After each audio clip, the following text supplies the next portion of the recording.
अभी आपके सामने एक कुंडली आ रही है और एक लड़की की कुंडली है। इनकी सगाई टूट चुकी है। आखिर ऐसा क्यों हुआ? उसके पीछे कारण क्या है?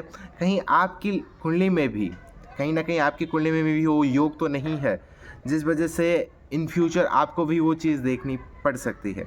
चलिए पहले उस वीडियो को एनालिसिस करते हैं, कहीं ना कहीं आप भी वो चीज़ों को देखो और खुद की कुंडली से साथ एनालिसिस ज़रूर करिए। तो चलिए शुरू करते हैं आज के वीडियो।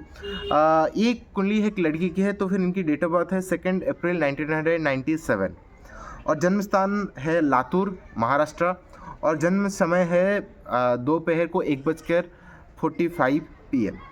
चलिए इनकी कुंडली जब आप देखोगे तो ये बनती है कर्क लग्न की कुंडली और राशि बनती है मकर राशि।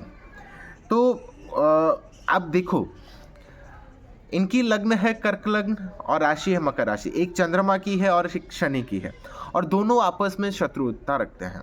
दोनों एक दूसरे के कंफर्टेबल नहीं है। तो यहाँ से कहीं ना कहीं लाइफ में प्रॉब्लम्स आनी शुरू हो जाती है। आप कहीं ना कहीं जितना डिजर्व करते हो, जितना मेहनत से आगे बढ़ना चाहते हो, कहीं ना कहीं वो चीज़ें आपको लाइफ में हासिल नहीं हो पाती, जो कि सबसे पहला नेगेटिव एस्पेक्ट है। दूसरी चीज़ क्या है, आप देखो कि लग्न लॉर्ड जो कि आके बैठे हैं 7th हाउस में, जो कि अच्छी बात है। हालांकि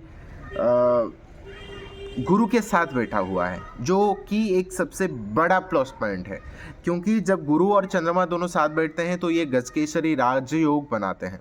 और गजकेसरी राजयोग ऐसा राजयोग है जो आपको सारी सुख सुविधाएं दे देता है और कहीं ना कहीं ये बहुत सारे दोषों का खंडन भी कर दे देता है, गुरु और चंद्रमा का ये गजकेसरी राजयोग। तो फिर अगर आपकी कुंडली में भी ये राजयोग है तो कहीं ना कहीं आपको पॉजिटिव रिजल्ट मिलना तय है। लेकिन आप एक चीज़ देखो, आप इनकी 2nd हाउस को देखो। 2nd हाउस में मंगल आके बैठ गया है। इनकी कुंडली में मंगल जो कि सबसे ज़्यादा कारक है वो आके खुद बकरी होके बैठ गया है, वो भी सिंह राशि में।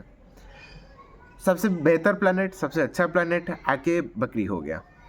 और 2nd हाउस में मंगल बैठ के देखोगे इनकी वाणी को खराब कर रहा है। यानी कि वाणी में वो तेज़ तेज़ बोलना, वो कहीं ना कहीं एक एंगरनेस, एक एनर्जी, वो कहीं ना कहीं छलक आ जाती है। तो इसी वजह से ही कहीं ना कहीं देखोगे कुछ रिश्ते हो, कुछ दोस्तों के साथ हो, लड़ाई झगड़ा या फिर आर्गूमेंट, ये चीज़ें हो ही जाएंगी, क्योंकि मंगल आपके 2nd हाउस में बैठ गया है। मंगल हो कोई और कोई हर्ष प्लैनेट हो, जैसे कि राहु हो गया, शनि हो गया, केतु हो गया, तो फिर देखोगे आपके वाणी में एक कड़वाहट आ ही जाती है। और दूसरी चीज़ क्या है, जो इनकी सगाई क्यों टूटी, उसके पीछे की कारण क्या है। देखोगे इनकी जो 7th हाउस के जो लॉर्ड बनते हैं, जो कि शनि बनते हैं, देखोगे 9th हाउस में आके बैठा है लेकिन सूर्य के साथ बैठ गया है। तो सूर्य 18 डिग्री पर है और शनि 16 डिग्री में है। तो फिर जब दोनों का क्लोज कंजंक्शन हो जाता है तो फिर शनि पूरी तरह अस्त हो रहा है।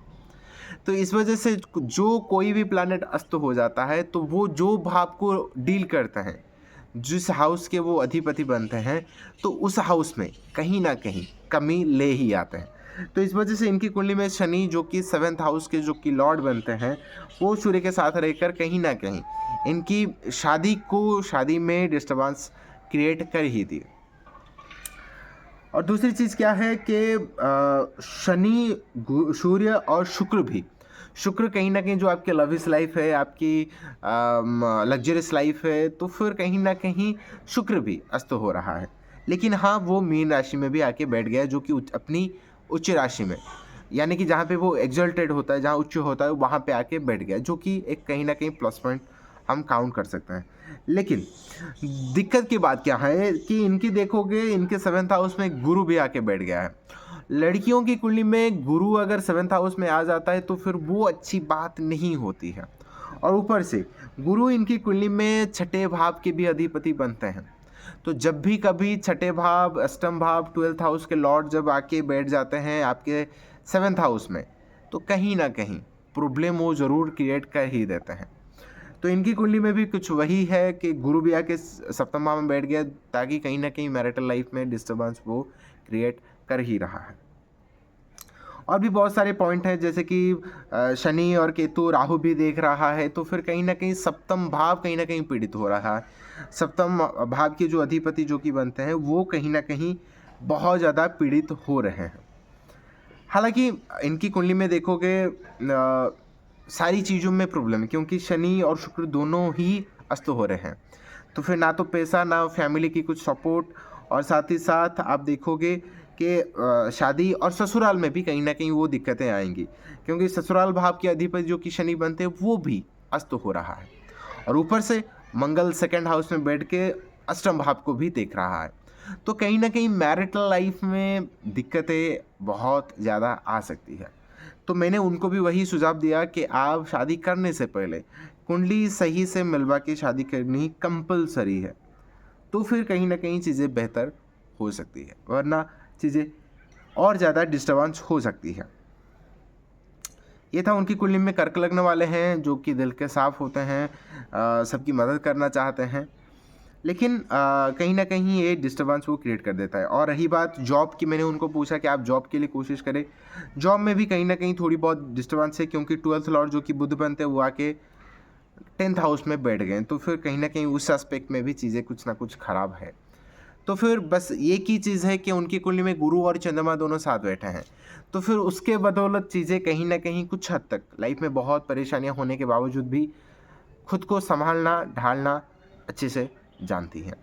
तो ये था उनकी कुंडली के बारे में। अगर आपको कुछ और नज़र आ रहा है तो कमेंट करके ज़रूर बताइए, और साथ ही साथ चैनल को लाइक, शेयर, कमेंट, सब्सक्राइब ज़रूर करिए।